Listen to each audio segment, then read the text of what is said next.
Noche cantaremos,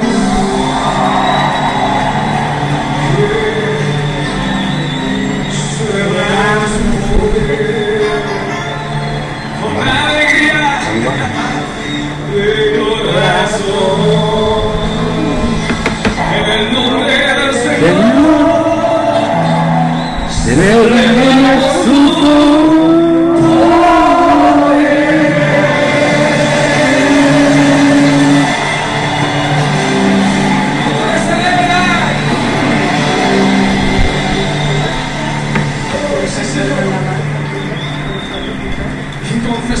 Señor, que todo pueblo y nación dirá esto, y los ojos de los cielos se abrirán, los oídos de los sordos oirán,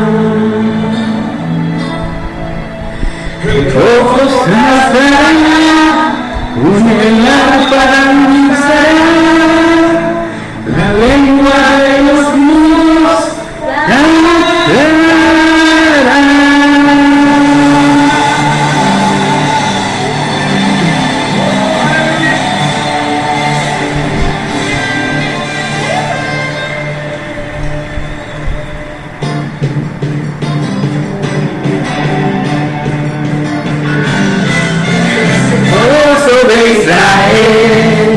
el poderoso de Israel, su voz oirá, nadie tendrá, al poderoso de Israel, el poderoso de Israel, el poderoso de Israel, su voz oirá, nadie lo detendrá, al poderoso de Israel, de noche cantaremos celebrando su poder, con alegría de corazón. Yo la flauta, el nombre de Jehová, en sus poderes, el poderoso de Israel, el poderoso de Israel, su voz oirá, nadie lo detendrá, al poderoso de Israel, el poderoso de Israel, el poderoso de Israel, su voz oirá, nadie lo detendrá, al poderoso de Israel,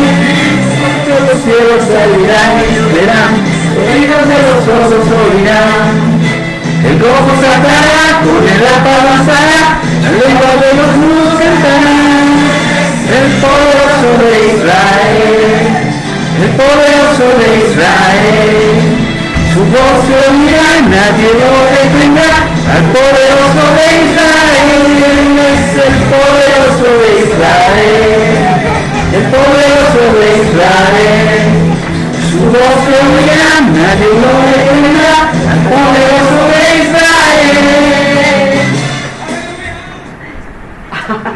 Amén, amén. Amén. Vamos a orar. Señor, te damos gracias por estas alabanzas. Señor, las hacemos y las de veras las sacamos desde el fondo de nuestro corazón, Señor, porque te amamos, porque queremos amarte cada vez más, queremos adorarte con ellas, Señor. Ayúdanos, Señor, día a día a ser más como tú, Señor. Tú en todo momento mostraste en esta tierra, Señor, que adorabas al Padre, Señor. Y ese es el ejemplo que nosotros debemos seguir, Señor, en todo lo que hagamos, adorarte, glorificarte, exaltarte, bendecirte, Señor. Prepara nuestros corazones, Señor, como decía Esdras, para inquirir la palabra, para poder entenderla, para poder vivirla, para poder compartirla, Señor. Bendícenos hoy con ellos, Señor, para que día a día podamos caminar cada vez más tras tus huellas, Señor, caminar tras ese sistema que tú, Señor, has puesto para nosotros, los que somos tus hijos, Señor, y los que van a venir a serlo, Señor. Bendice este lugar, Señor, que no haya interrupciones, que tu palabra llegue a nuestro corazón, que sea latente en nuestro corazón, Señor, y que sea entendida, Señor, no solo sean palabras al aire, sino que también sean palabras que estén pues impactando nuestras vidas. Te damos gracias en el nombre de Cristo Jesús. Amén y amén. Nos sentamos. Abrimos nuestras Biblias. Seguimos con el capítulo 13. De hecho, finalizamos el capítulo 13.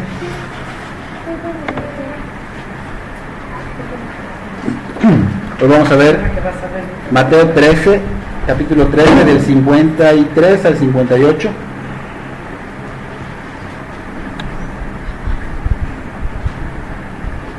Mónica. Mateo 13, capítulo 53. El tema de hoy, el Señor Jesús es rechazado en Nazaret, la ciudad donde creció junto a su familia. Finalmente llegamos hoy al final del capítulo 13 y en estos últimos versículos el Señor Jesús concluye con esas 7 grandes parábolas que vimos en 2 semanas anteriores.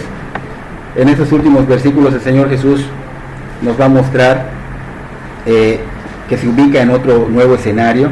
Ya no estaba en la barca en el mar, ahora se dirigía a su tierra natal, no Belén donde Mateo y el médico Lucas registran su nacimiento, sino la ciudad de Nazaret donde Juan y Marcos registran como su tierra natal. ¿Por qué? Porque ahí es donde el Señor Jesús vivió desde su infancia hasta que comenzó su ministerio, ¿no? Tenemos que entender que en la Biblia no hay contradicciones, todo tiene un orden, todo tiene una interpretación. De hecho, en Miqueas, el libro de Miqueas dice así: pero tú, Belén de Efrata, aunque eres pequeño entre las aldeas de Judá, de ti saldrá el que ha de dominar Israel. Él gobernará con el poder y la majestad de Yahvé su Dios, ¿no? Entonces vemos cómo el profeta anunciaba que iba a llegar el Mesías, pero que vendría de Belén, de donde procedía el rey David. Y aunque vemos que son 2 veces nada más que aparece Belén como su patria, en Mateo y en Mateo 2 y Lucas 2, pero también vemos a diferencia lo que es Nazaret, donde se dice también que es su tierra, su lugar de origen, porque le decían Nazareno, ¿se acuerdan? Vemos que también está afirmado en varias partes del Nuevo Testamento. De hecho, en Mateo 2, voy a dar una explicación rápida. En Mateo 2:1, Jesús nace en Belén de Judea durante el reinado de Herodes. Herodes, desesperado por ese reinado, por tener miedo a que le quiten ese reinado, manda a matar a los recién nacidos, no sé si se acuerdan. Se le revela a José que se vaya a Egipto para evitar que el niño sea sacrificado, ¿no? Y allá esperan hasta la muerte de Herodes. Ya en Mateo 2:19, cuando Herodes muere, un ángel del Señor se le aparece en sueño a José y le dice que vayan a Egipto. Pero le dice que salga de Egipto, le dice levántate, le dice el ángel, lleva al niño a su madre y de regreso a la tierra de Israel. ¿Por qué? Porque ya había muerto los que trataban de matar al niño, en este caso Herodes. Entonces José se levanta y regresa a la tierra de Israel con Jesús, con su madre, pero cuando se entera que el nuevo gobernante es hijo de Herodes, llamado Arquelao, obviamente tuvo miedo de ir allá. Entonces, ¿qué hace?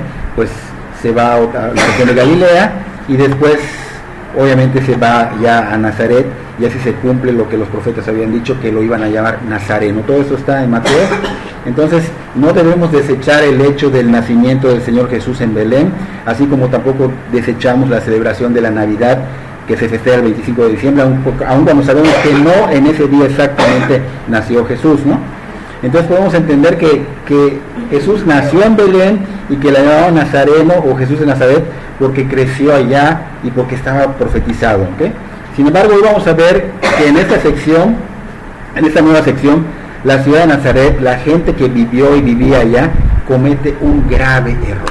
Un grave error. ¿Qué error? Vamos a leer nuestro texto de hoy. Dice Mateo 13:53 en adelante, hasta el 58, dice: aconteció que cuando terminó Jesús esas parábolas, se fue de allí y venido a su tierra les enseñaba en las sinagogas de ellos, de tal manera que se maravillaban y decían: ¿de dónde tiene este sabiduría y estos milagros?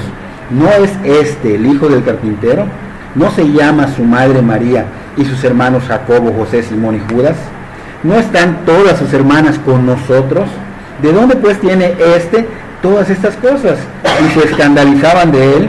Pero Jesús les dijo, no hay profeta sin honra, sino en su propia tierra y en su casa. Y no hizo ahí muchos milagros a causa de la incredulidad de ellos. Entonces vemos aquí el grave error, el tan grande error que cometió esta ciudad de Nazaret. ¿Por qué? Por el hecho de haber conocido al Señor Jesús desde niño. Por el hecho de que vieron su infancia y vieron cómo creció, no creyeron en Él, aún viendo que Él está haciendo las señales que el Mesías iba a hacer, aún viendo que era el enviado de Dios como su Salvador, porque se estaban cumpliendo las profecías. O sea, aún así, tristemente el resultado fue fatal y terrible por su incredulidad, por no creer en Él. Lo peor que nos puede pasar y lo peor que está pasando hoy día es que seamos incrédulos ante la palabra de Dios.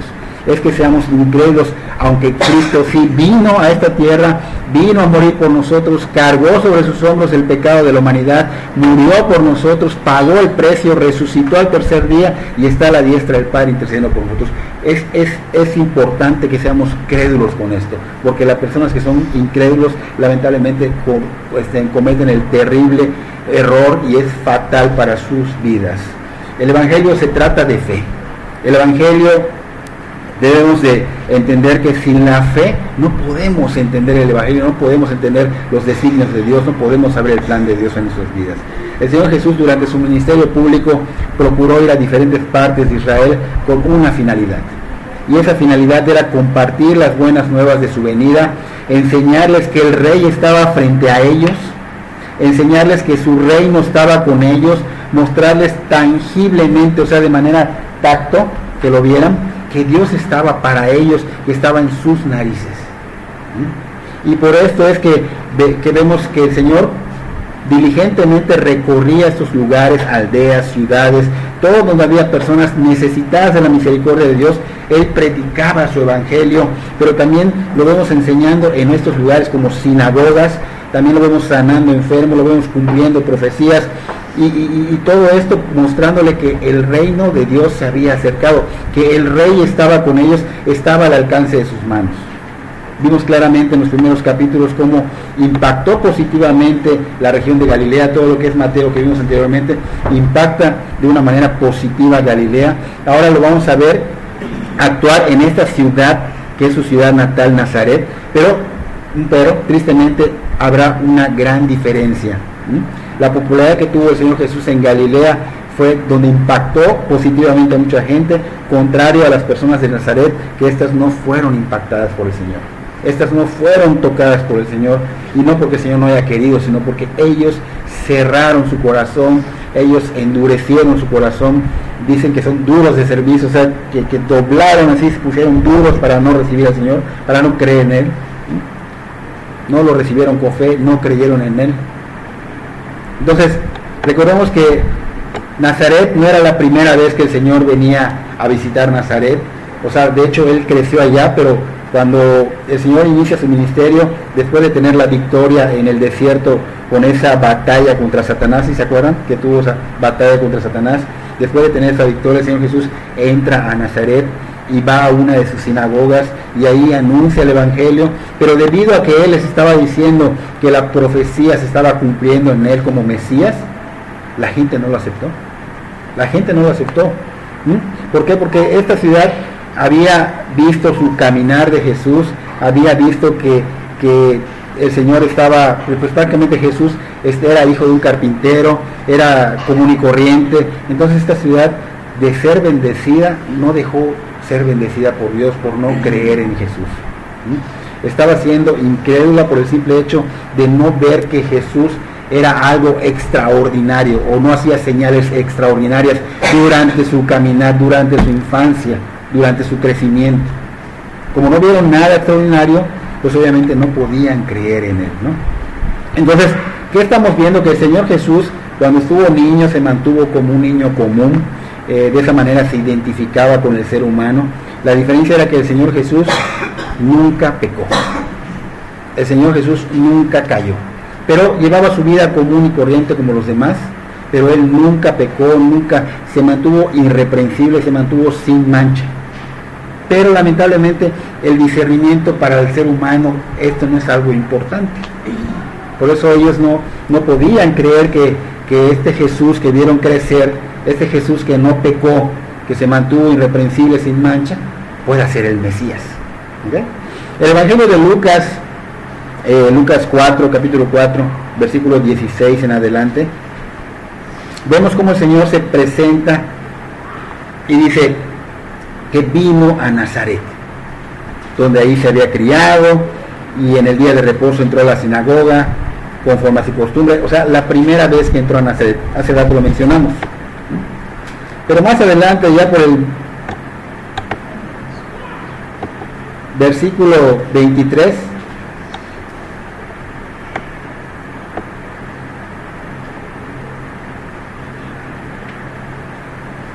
después de haberles dicho que se había cumplido la escritura delante de ellos, que todos estaban dando buen testimonio de él y estaban maravillados de lo que había dicho, de lo que salía de su boca, el Señor Jesús les dice: sin duda me diréis este refrán médico, cúrate a ti mismo, de tantas cosas que hemos oído que se han hecho en Capernaum, haz tú también aquí en tu tierra. Y añadió: de cierto os digo que ningún profeta es acepto en su propia tierra. Aquí el Señor estaba hablando de algo que normalmente, bueno, son palabras del Señor y palabras muy sabias, ¿no?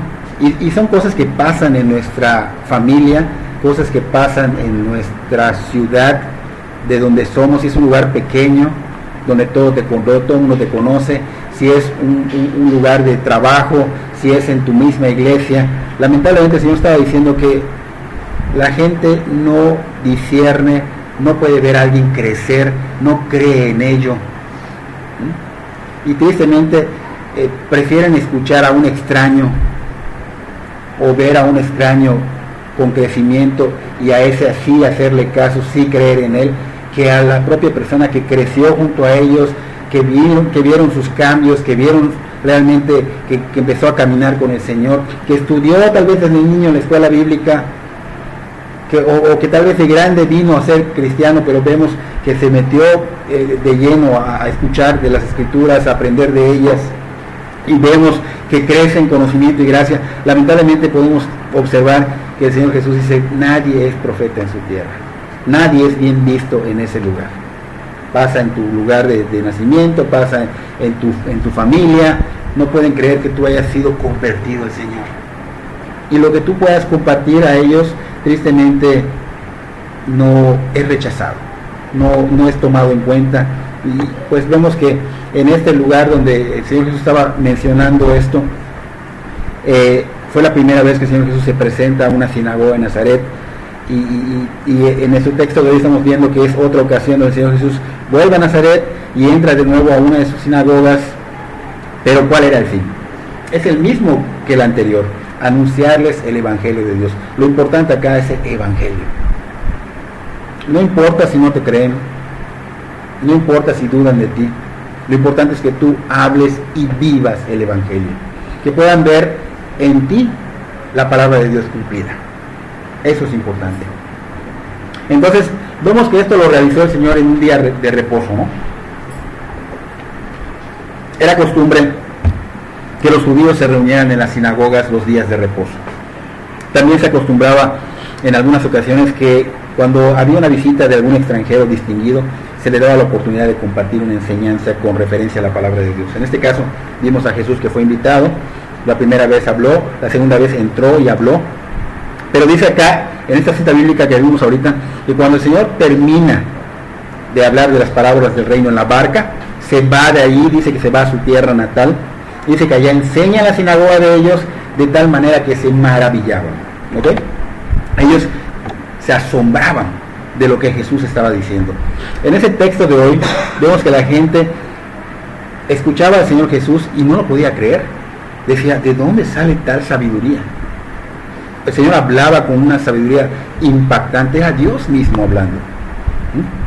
Lamentablemente la gente, aún viendo la sabiduría, escuchando la sabiduría de Dios, no aceptó que una persona que había salido de ellos, que habían visto crecer desde pequeño, que habían visto su caminar, que habían visto que no tenían buen estatus social porque se fijaban en el estatus social, vaya a ser el Mesías. Y el estatus social son aquellos que resultan de ciertas asignaciones que son aprobadas por la misma sociedad, así como que buscan el género, la edad, el ciclo de la vida, la clase, la casta, la raza, todo esto lo observa la comunidad social, la clase social lo observa, y ellos dan tales asignaciones. Ellos aprueban estas asignaciones, y puede ser que sean personas como cantantes, músicos, estrellas de cine, científicos, deportistas, todos estos, ¿no? Pero en ese tiempo hablamos de reyes, otras asignaciones que se mencionaban en ese tiempo, importantes para esa sociedad. Entonces ellos no podían creer que el Señor Jesús sea el Mesías, porque Él no venía, primero, nato de un lugar que no tenía buena reputación. Nazaret no tenía buena reputación, no era tomada en cuenta, no habían personas que tuvieran una línea genealógica pues buena, ¿no? Que vengan de sangre azul, ¿no? Porque vemos que la línea genealógica del Señor Jesús, pues habían prostitutas, habían personas que engañaron a sus esposas, ¿cómo le llaman esto? Adúlteros, ¿no? Habían personas mentirosas, ladrones, o sea, de toda esa línea genealógica viene Jesús, y obviamente no podían creer que el Señor Jesús sea el Mesías, que sea algún profeta de Dios. El pueblo de Nazaret estaba totalmente endurecido, y estaban sorprendidos y no podían creer estas cosas de parte de Él. Oye, estas cosas espectaculares, esta palabra que nos está hablando, no puede ser, ¿de dónde sale? Si yo lo conocí, es hijo del carpintero, no tiene nada especial. ¿Y qué pasa? Dice que lo despreciaron, que dijeron, ¿de dónde tiene se dirigían a Él como esta sabiduría? ¿Y de dónde salen estos milagros? No, es el hijo del carpintero, no se llama su madre María, y sus hermanos Jacobo, José, Simón y Judas. ¿No están todas sus hermanas con nosotros? ¿De dónde pues tiene volvían a dirigirse a Él así, todas estas cosas? Y se escandalizaban. Entonces, muchas veces a las personas se les hace muy difícil creer que alguien que han visto iniciar en la fe, dijimos hace un rato, que empieza a crecer en el conocimiento y la gracia de Dios, que empieza a caminar al sistema del Señor Jesús, que ve que camina con Dios, pueda convertirse en un gran líder cristiano, en un gran líder que profesa la piedad y la fe, ¿no? Entonces, vemos este dilema hoy en la iglesia del Señor, y digo iglesia del Señor, me refiero a todas las iglesias, no hay una que no. Vemos este dilema, y por eso en algunas congregaciones sucede que tienen más aceptación por personas o predicadores que no conocen, que los que ya conocen, que los que vieron crecer, que los que vieron que desde niño se esforzaron, o que entraron grandes y se esforzaron para recibir ese conocimiento y crecer en gracia, convertirse en hombres de Dios, pero tristemente no creen en ellos. Hay un rechazo. Por eso el Señor Jesús decía, no hay profeta sin honra, sino en su propia tierra y en su casa. Sin embargo, esto no debía de ser así, ya que al final pues no importa el mensajero, sino el mensaje. Ellos no deberían poner sus ojos en el mensajero, ellos deben poner sus ojos en el mensaje. Y eso es lo importante, que aunque tú tengas una mala reputación que te han creado los demás, lo importante es el mensaje, y es el mensaje de Cristo. Se trata de dar a conocer las virtudes de aquel que nos llamó de las tinieblas a la luz admirable, dice 1 Pedro 2:9. De eso se trata. Y esto significa que nuestro compromiso como predicadores del Evangelio, no solo nosotros los que estamos predicando, sino ustedes que predican con su vida también el Evangelio, es no diluirlo, pero también hay que darlo a conocer a través de nuestras vidas. Un buen testimonio. Y no damos buen testimonio, tenemos que cambiar eso. Y digo, me habla a mí primero. No damos buen testimonio. Nuestra vida debe ser de veras una referencia de santidad, para que ningún mal testimonio entorpezca el ministerio de Dios que nos ha dado. El Hijo de Dios vino, ¿qué hizo? Tomó un lugar tan noble y tan bajo, su vida que fue intachable, su vida no reflejaba grandezas, su vida no reflejaba estatus social, su vida no reflejaba pretensiones de actos extraordinarios. Y es lo que nosotros tenemos que buscar. No buscar ser alabados y ser bien vistos, sino el mensaje, entregar el mensaje, dar buen testimonio, no importa lo que digan los demás. Él resaltó de manera extraordinaria la mansedumbre, la humildad. Él decía que era humilde de corazón y lo mostró. Cosas que el ser humano no ve importantes, cosas que no siempre pueden discernir y apreciar, virtudes que para el mundo no son importantes para su éxito, pero para Dios sí.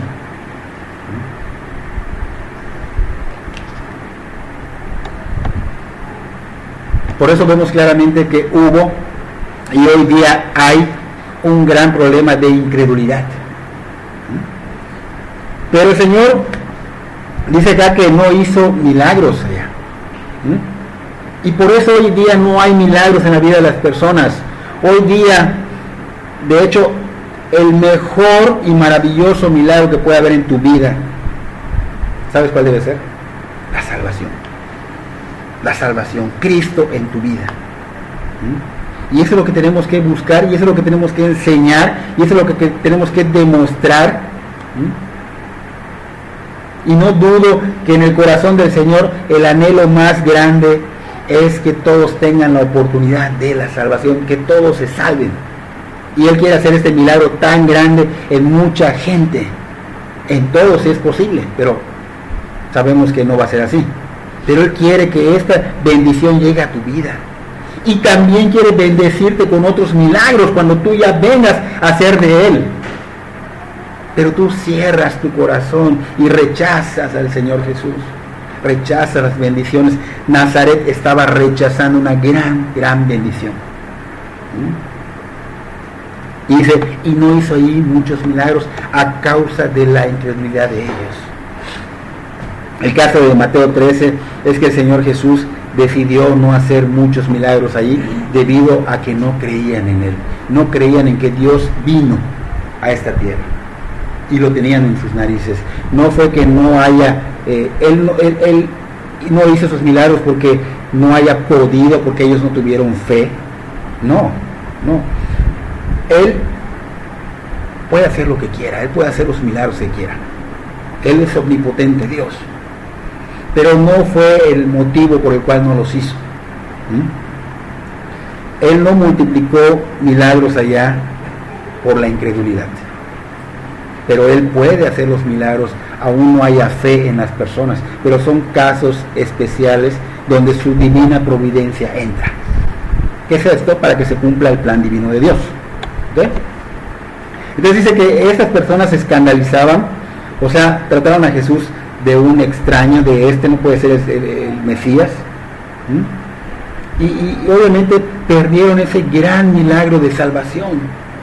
A pesar de las maravillosas enseñanzas que estaba dando el Señor Jesús, a pesar de que estaba de manera personal mostrándole a Dios mismo en esa tierra, diciéndoles, aquí está el alcance de sus manos, aquí está la salvación. No creyeron en Él como Mesías, no creyeron en Él como la salvación, no creyeron en Él como el poder del Espíritu Santo, porque el Espíritu Santo estaba obrando a través del Señor Jesús. Entonces hay que tener cuidado cuando dicen que en este lugar donde estaban duros de corazón el Señor no pudo hacer los milagros porque las personas no tenían fe. No.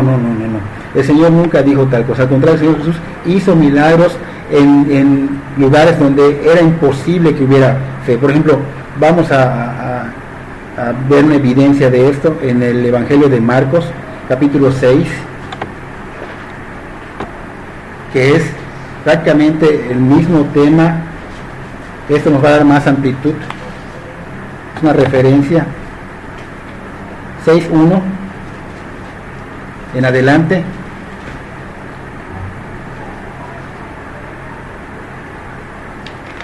Marcos 6.1 en adelante dice que salió Jesús de ahí y vino a su tierra y le seguían sus discípulos.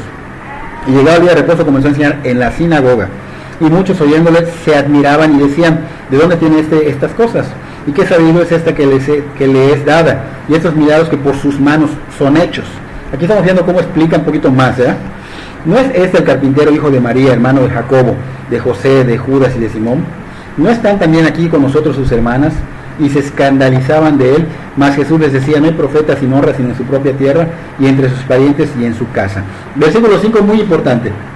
Dice, y no pudo hacer allí ningún milagro, salvo que sanó, dice que sanó a unos pocos enfermos, poniendo sobre ellos las manos. O sea, vamos a terminar. Y estaba asombrado de la incredulidad de ellos y recorría las aldeas alrededor enseñando. O sea, el Señor Jesús sanó allá a algunos enfermos, pero allá no había fe. Pero lo hizo por la divina providencia, porque su plan siga, porque la profecía se cumpliera. Aquí no fue porque digo su falta de fe o por fe, sino fue porque Él quiso. Sanó a algunos enfermos. El Señor Jesús sanó y puede sanar y puede hacer lo que quiera con tal de que su plan de redención siga en marcha. Ahora, lamentablemente la mayoría de esos ciudadanos de Nazaret no recibieron a Jesús como debió de ser por su incredulidad, por no creer en Él. En el Evangelio de Lucas, en capítulo 7, solo apúntalo, del 11 en adelante, se registra que el Señor Jesús resucita al hijo de una viuda. Capítulo 7, del 11 en adelante. Dice que Jesús iba con sus discípulos a una aldea llamada Naín, y que una multitud de personas lo seguía, pero que Jesús en la entrada de la aldea se topa con una procesión fúnebre, una procesión fúnebre de un joven que había muerto y era el único hijo de una viuda. También había una gran multitud que le acompañaba a la viuda. Dice que cuando el Señor Jesús vio esto, su corazón rebosó de compasión. No estamos viendo la fe de la viuda, sino que estamos viendo que el Señor tuvo compasión y que se acercó al ataúd, lo tocó, y los que cargaban el ataúd se detuvieron y el Señor Jesús le dijo: joven, levántate. Y el joven se levantó, se incorporó muerto, se levantó y comenzó a hablar, y el Señor Jesús lo regresó a su madre. ¿Por qué? Por la compasión. ¿Por la fe? No, por la compasión del Señor. ¿Fue un acto de fe? No. ¿Fue porque la viuda confió en el Señor Jesús? No. Fue porque realmente está registrado acá, podemos ver claramente que fue movido a compasión. Fue porque, ¿qué significa esto? Que las entrañas del Señor Jesús se removieron al ver a esta viuda sola en este mundo caído, en este mundo cruel. Entonces tienes que ponerte a pensar que el Señor tiene compasión de nosotros. Aún estamos pasando situaciones muy fuertes, no estamos solos, no nos va a dejar solos. Él está con nosotros todos los días hasta el fin del mundo y lo va a mostrar a través de acciones y personas.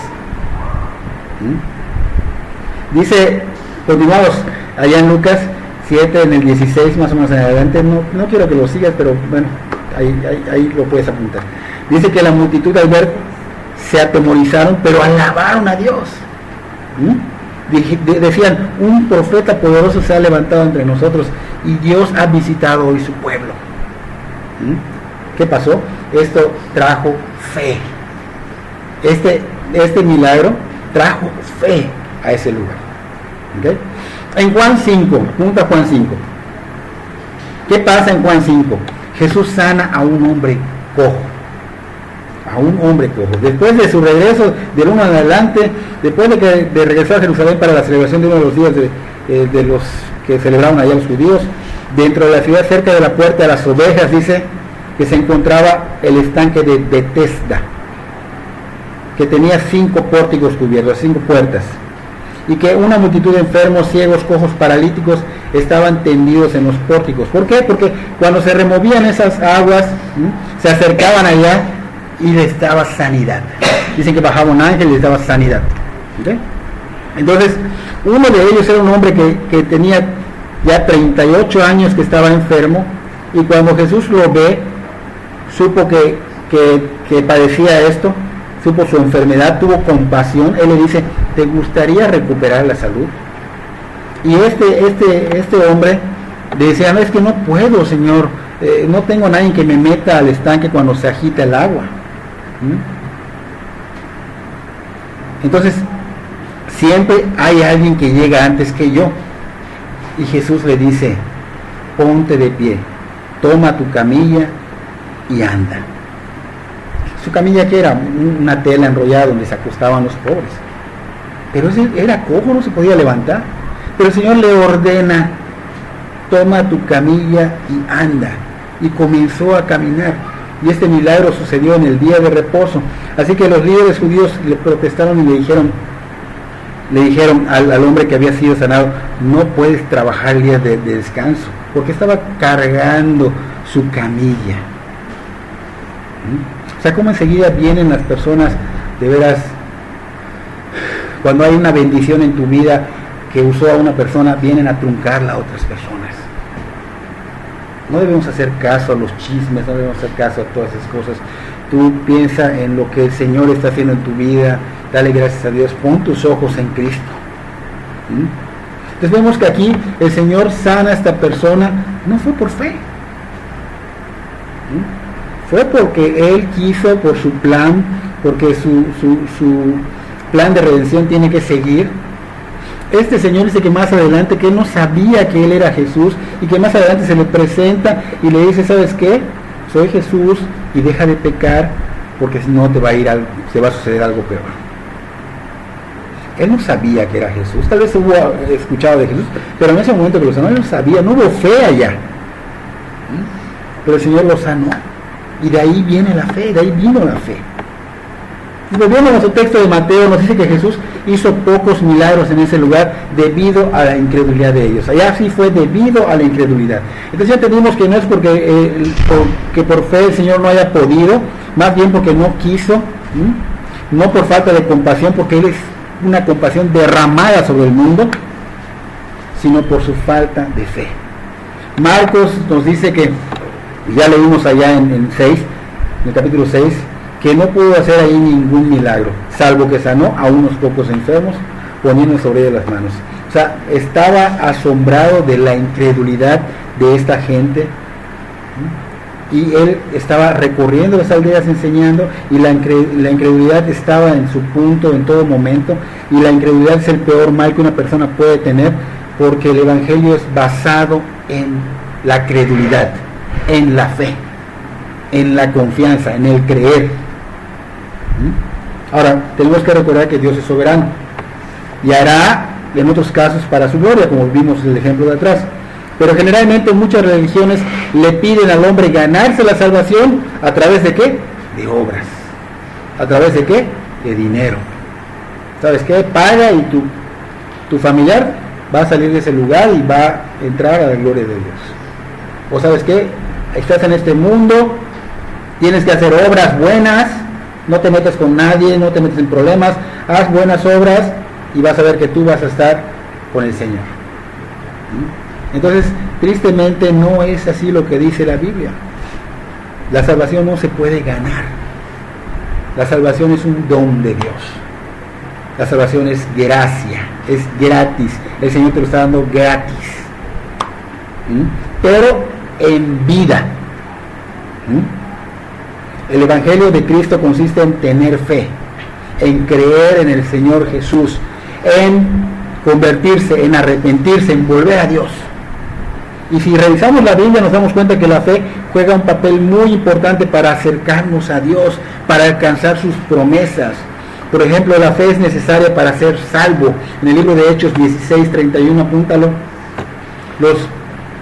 Los discípulos dijeron, o los apóstoles dijeron: cree en el Señor Jesucristo y serás salvo tú y tu casa. La fe es necesaria, pero tienes que vivirla, no solo conocerla, vivirla. La fe es necesaria para recibir también cualquier milagro. Apunta Lucas 17:6. Entonces el Señor dijo: si tuvieras fe como un grano de mostaza, podrías decir a este sicómoro: desarráigate y plántate en el mar, y os obedecería. La fe es capaz de sanar nuestras enfermedades. Hechos 14, apunta Hechos 14, versículo 8-10, de 8 al 10. Aquí nos da un gran ejemplo. Dice: y cierto hombre de Listra estaba sentado imposibilitado de los pies, cojo de nacimiento, que jamás había andado.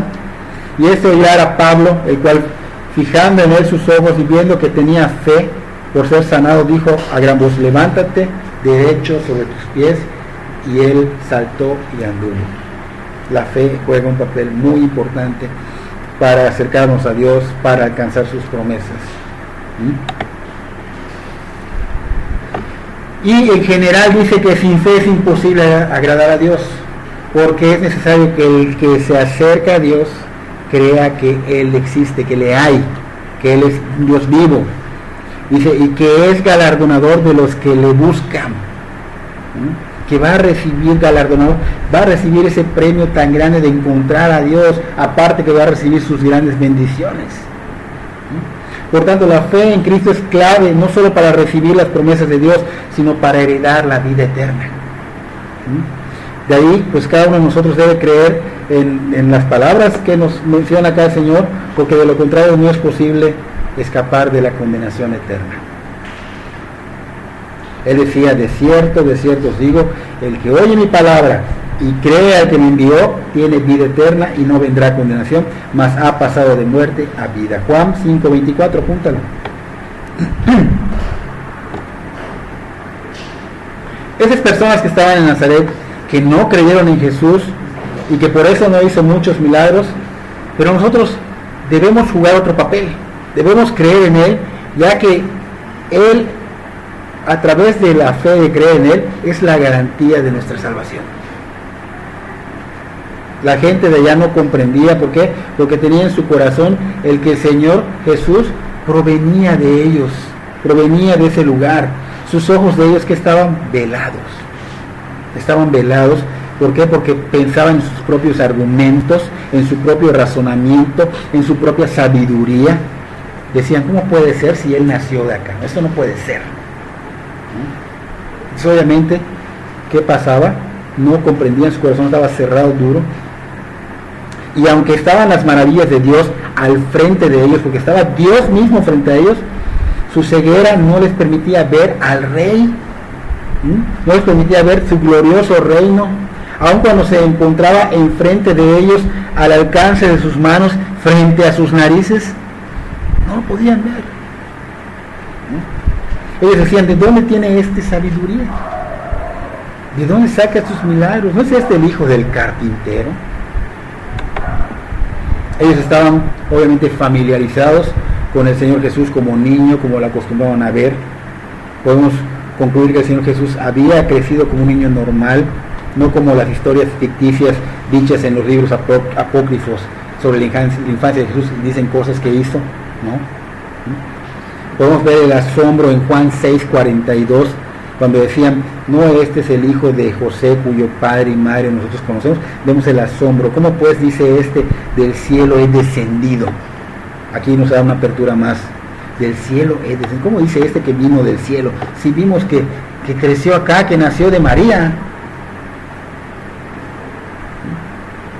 ¿No es este el carpintero, el hijo de María?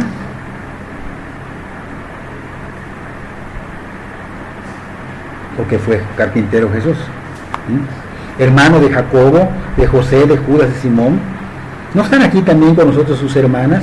Y se escandalizaban. El Señor Jesús tuvo hermanos, Jacobo, José, Simón, Judas, y habla de hermanas, varias. Entonces, ¿qué pasó acá? Que María, después del nacimiento del Señor Jesús, María y José consumaron su matrimonio. Eso es lo que la Biblia enseña. No vamos a criticar a nadie más. Es lo que la Biblia enseña. Por eso preguntaban, ¿de dónde pues tiene todas estas cosas? O sea, su percepción de Jesús y el recibimiento que estaba dándosele a Él no era amigable. Estaban hablando feo. Ellos hablaban feo y escépticamente, y se referían a Él como despectivamente. Entonces vemos un triste episodio y nos muestra cómo la popularidad del Señor Jesús, que empezó a subir, empieza a descender. Iba hacia arriba y de pronto empieza a descender. Ya no era solamente los escribas y los fariseos que estaban allá tratando que no creían y tratando de matarlo, también la gente común y corriente ya no creía. La impopularidad del Señor Jesús llegaría a su clímax, ¿cuándo? Cuando la nación de Israel estuviera frente a Pilatos diciéndole, crucifíquenlo. Entonces el Señor estaba consciente del rechazo y él pronuncia esas palabras, ¿no? No hay profeta sin honra sino en su propia tierra y en su casa. O sea, este era un proverbio muy antiguo para mostrar la faceta muy humana de despreciar lo propio y favorecer lo ajeno. Porque es lo que hacemos. Despreciamos lo que tenemos y favorecemos lo de afuera. Entonces, ellos en ese tiempo, los de Nazaret, y hoy día los de ahora, perdieron y pierden la bendición de ver un mayor grado de poder de Dios en acción en nuestras vidas. El milagro más grande en sus vidas no lo podían recibir por causa de la incredulidad y no lo pueden recibir hoy día por causa de la incredulidad. Podemos decir creemos, pero ¿cómo demostramos que creemos? Creemos en la palabra de Dios. ¿Le creemos verdaderamente? Porque si le creemos verdaderamente, vivimos. El que me ama, mi palabra guardará, vivirá. Entonces, ¿cómo vamos a demostrar que creemos? Viviendo al sistema de Jesús, caminando tras del Señor Jesús, no como el mundo. Olvídate del mundo, el mundo va a pasar y la palabra de Dios no pasará. Olvídate del mundo porque te vas a quedar con el mundo. Tienes que empezar a partir de hoy vivir como cristiano, como seguidor de Cristo. Muchos perdieron, muchos pierden la bendición de hoy. No seas tú uno de ellos. Dios quiere invitarnos a que no nos desanimemos, que si hemos pasado por este desprecio del Señor Jesús, vivió con su familia, que vivió en su tierra, si se rehúsan a escucharnos, a creer que Jesús es el Señor, que el Señor Jesús es el camino, la verdad y la vida, tú no te preocupes. El Señor Jesús nos ha dado, nos ha enseñado el Evangelio, la semilla la hemos dejado cuando hablamos, y el Señor nos ha dado un arma muy poderosa, y esa es la oración al Padre en el nombre de Jesús. Si tú ya hablaste, no te creen. Si tú ya hablaste, te desprecian. Si tú ya...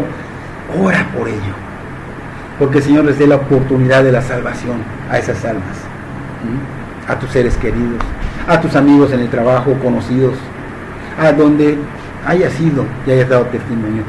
Recuerda que tenemos que seguir intercediendo en oración, en ayuno. Tenemos que seguir hablando, tenemos que vivir el Evangelio de Cristo. Y vamos a ver cómo Dios va a cumplir sus promesas, dando la oportunidad de salvación a todos aquellos a quienes hemos hablado y les hemos mostrado nuestro caminar, y los va a quebrantar para que puedan ver cuánta necesidad tienen del Señor Jesús en sus vidas. Van a ver cuánta necesidad tienen de Cristo como su único Señor y Salvador. Entonces, sean los que sean, miembros de tu familia, miembros de tu comunidad, miembros de tu trabajo, miembros de tu escuela, tu entorno en donde has compartido y donde has dado un buen testimonio. ¿Qué testimonio? Que Cristo está vivo, que Cristo es el único que salva, que Cristo es el camino, la verdad y la vida, y que su testimonio de Cristo es más fuerte y poderoso que nuestras propias palabras. Eso es lo que tenemos que hacer. Con ello terminamos el tema de hoy. Espero que sea de bendición para sus vidas, porque para la mía hay un buen jalón de oreja. ¿Por qué? La palabra confronta. La palabra confronta. Vamos a levantarnos para orar.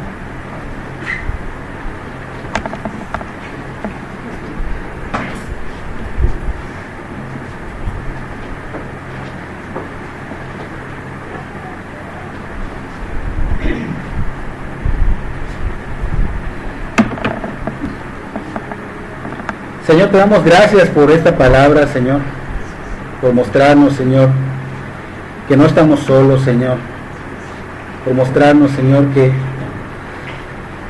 cuánto amor, cuánta misericordia por nosotros, Señor, porque la fe no viene de gratis, Señor, sino porque tú has puesto en nuestros oídos tu palabra, Señor. Y cuando escuchamos la palabra, dice que por el oír la palabra de Dios viene esa fe, Señor, que es un don tuyo, Señor. Gracias, Señor, porque nos has mostrado cuánta necesidad tenemos de ti, Señor, y que esta salvación no la podemos ganar, no la podemos comprar, ni aun con el dinero del mundo, y que viene por gracia tuya como un regalo inmerecido, Señor. Te bendecimos, te glorificamos y te exaltamos por ello. Te pedimos, Señor, que esas palabras retumben en nuestro corazón, en nuestra mente, Señor, y que podamos realmente darnos cuenta que necesitamos ir tras de esas huellas, tras las tuyas, Señor. Bendícenos, Señor, en todo lo que hagamos, Señor, que tú dirijas nuestras vidas para que estemos siempre en el centro de tu voluntad, que tú seas exaltado en nuestras vidas, que tú seas el que reciba la gloria y la honra a través de nuestras vidas, Señor. Prepara nuestros corazones para esta alabanza, Señor, y gracias por todo lo que haces en nuestras vidas, Señor. En el nombre de Cristo Jesús, amén y amén. Amén.